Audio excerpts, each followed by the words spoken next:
Kakinada JNTU alumni ఆడిటోరియంలో ఈ నెల 7వ తేదీన సాయంత్రం 6 గంటల నుండి 8 గంటల వరకు బ్రహ్మకుమారి సర్పవరం బ్రాంచ్ ఆధ్వర్యంలో ఇంటర్నేషనల్ మోటివేషనల్ స్పీకర్ బీకే శివానీచే సంబంధాలలో సఖ్యతకు తాళం చెవి అనే అంశంపై ఆధ్యాత్మిక ప్రసంగం నిర్వహిస్తున్నట్లు బ్రహ్మకుమారి కాకినాడ జోన్ ఇన్ఛార్జ్ రజనీ దీది తెలిపారు. కాకినాడ బోట్ల వద్ద గల బ్రహ్మకుమారి ఆశ్రమం సమావేశ భవనంలో మీడియా సమావేశం నిర్వహించారు. ఈ సందర్భంగా Brahmakumari zone incharge Rajani Didi, trust hospital MD doctor Kalyan Chakravarthi, Kakinada ESI hospital deputy director Rajiv Nandan Rao, Brahmakumari ఈశ్వరీలు మీడియాతో మాట్లాడారు.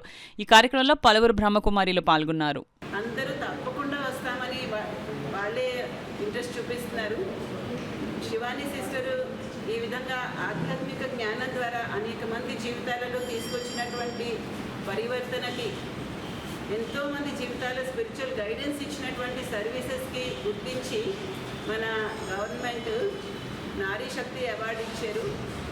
మళ్ళీ ఆమె దేశ విదేశాలలో ఒక 100 దేశాల వరకు వెళ్ళి ఈ ఆధ్యాత్మిక జ్ఞానాన్ని అందిస్తూ ఉన్నారు. ఆధ్యాత్మిక జ్ఞానాన్ని సరైన రీతిలో మనం అర్థం చేసుకున్నట్లయితే అది మన జీవితాన్ని మార్పు చేయడానికి చాలా సహకరిస్తుంది. అలజడిలోంచి శాంతిలోకి, వేవరింగ్ మైండ్ నుంచి స్టెబిలిటీలోకి, అలాగే దుఃఖంగా ఉన్న వాళ్ళని సంతోషంలోకి తీసుకువెళ్తుంది.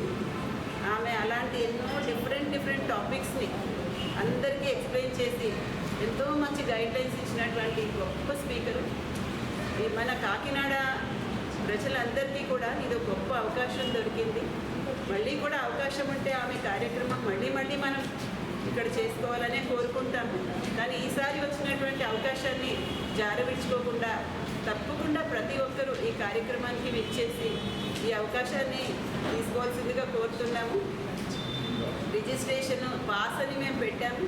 అయినా కూడా ఎవరైనా అది చేసుకోలేకపోయినా తప్పనిసరిగా రావాలని మాత్రం కోరుకుంటున్నాం అన్నమాట. బ్రహ్మకుమారి ఈశ్వరీయ విశ్వవిద్యాలయం కాకినాడ శాఖ వారి ఆధ్వర్యంలో కాకినాడ పురుషులందరికీ హృదయపూర్వకంగా ఆహ్వానము.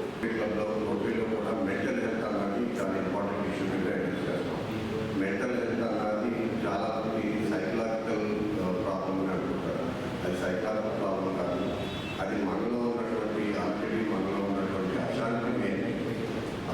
మామూలుగా అందరూ మనం ఎవరైనా కలిసినప్పుడు బాగున్నారా అని అనుకోలేడు, ఖచ్చితంగా బాగున్నారా అని అనుకోలేడు. ఎందుకంటే బాగున్నారా అడిగినప్పుడు బాగున్నారని మొహమాట చెప్పేటువంటి చాలామంది ఉంటారు. కానీ వాళ్ళలో ఎప్పుడూ ఏదో ఒక అశాంతి ఆలోచన ఉంటుంది. దానికి కారణం మనం తెలుసుకోగలిగితే వారికి మన గ్రూప్లోకి మనతో పాటు కలుపుకి తీసుకున్నప్పుడు, లేకపోతే వాటి గురించి మనం మాట్లాడినప్పుడు వారిని ఆశాల నుంచి ఆజ్ఞ నుంచి కూడా డెఫినెట్గా దూరం చేయగలుగుతాం. ఈ రెండు కారణాలు చాలా సూసైడ్స్కి, డిప్రెషన్స్కి కారణాలు. చాలా జీవితాలు, చాలా ఫ్యామిలీస్ కూడా విచ్ఛిన్నం అవ్వడానికి ఈ రెండు కూడా కారణాలు. సో ఇటువంటి సైలెంట్ డిజీజ్ మేము మాట్లాడి, అంటే డైరెక్ట్గా సైలెంట్ డిజీజ్ మాట్లాడదు, కానీ ఆ డిజీజ్ని ఇండైరెక్ట్గా అటాక్ చేస్తారు, పీకేషన్ వాళ్ళు చేస్తారు. సో ఇది మన అందరం కూడా విని మన జీవితంలో ఎంతో కొంత మార్పు అవసరాలు ఆశిస్తున్నాను. నేనైతే ఖచ్చితంగా ఏదైనా కాకుండా మీరందరూ కూడా వచ్చి పీకేషన్ వాళ్ళు చెప్పి మాటలు విని మీ జీవితంలో అది మార్పుకి కారణం అవుతుందని. मैं Rajiv Nandan Rai, actually I am from Bihar, so मैं हिंदी में बोलना ज़्यादा पसंद करता हूँ. तो शिवानी दीदी की वजह से मेरा लाइफ 2 पार्ट में है. एक 2010 से पहले और एक 2010 के बाद. और इसमें एक ही फैक्टर है, शिवानी बहन. क्योंकि इनसे एक्सीडेंटली मैंने इनको टीवी पर देखा 2008 में सम टाइम, और वहाँ से 2 साल लगे हमको इनको फॉलो करके देखते हुए, क्योंकि उस टाइम टीवी पर बहुत लिमिटेड प्रोग्राम आता था. 2010 आते आते क्योंकि नेट से हमने देखना शुरू किया, रेगुलर देखा इनको, और लाइफ में इतने चेंजेज आए, बहुत चेंजेज आए. और उसकी वजह से मुझे लगता है कि 2010 के बाद एक बिल्कुल मेरा नया लाइफ हो गया. तो मैं सभी को यही अपील करना चाहूँगा कि आप सभी आएँ, एक बार इनको सुने, और आपकी ज़िंदगी में बहुत परिवर्तन आएगा. इतने सारे परिवर्तन आएंगे जो कभी आपने सोचा भी नहीं हो. तो परिवार के साथ अगर आए तो बहुत ज़्यादा बेहतर